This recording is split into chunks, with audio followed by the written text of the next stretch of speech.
জিজ্ঞাসা করলেন, আল্লাহ পাক রব্বুল বললেন, ও মুসা নবী বললেন, আল্লাহ আমার এমন একটা বাক্য শিখিয়ে দাও দুনিয়া পৃথিবী আখিরাতে কোনো মানুষ যেন না জানে।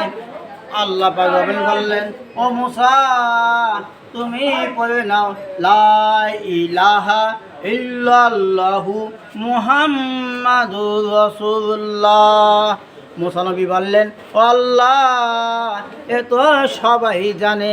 আল্লাহ পাক রব্বুল বললেন, ও মুসা এর কত দাম তুমি জানো?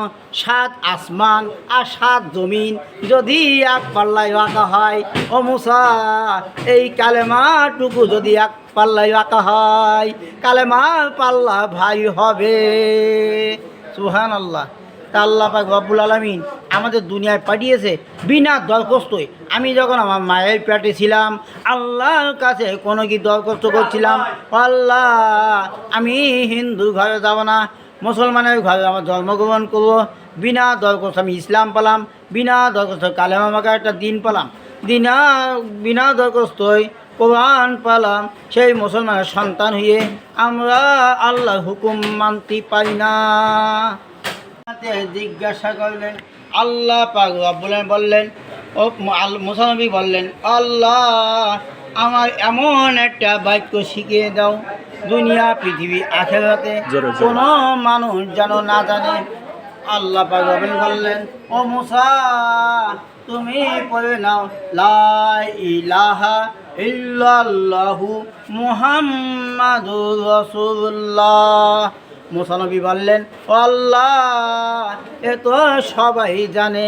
আল্লাহ পাক রব্বুল বললেন, ও মুসা এর কত দাম তুমি জানো? 7 আসমান আর 7 জমিন যদি এক পাল্লায় রাখা হয়, ও মুসা এই কালেমাটুকু যদি এক পাল্লায় রাখা হয়, কালেমার পাল্লা ভাই হবে। সুবহানাল্লাহ। তা আল্লাহ পাক রব্বুল আলামিন আমাদের দুনিয়ায় পাঠিয়েছে বিনা দরখাস্তই। আমি যখন আমার মায়ের পেটে ছিলাম আল্লাহর কাছে কোনো কি দরখাস্ত করছিলাম, আল্লাহ আমি হিন্দু ঘরে যাব না, মুসলমানের ঘরে আমার জন্মগ্রহণ করবো। বিনা দরখাস্ত আমি ইসলাম পেলাম, বিনা দরখাস্ত কালেমা মাকে একটা দিন পেলাম, বিনা দরখাস্তই কোরআন পেলাম। সেই মুসলমানের সন্তান হয়ে আমরা আল্লাহর হুকুম মানতে পারি না।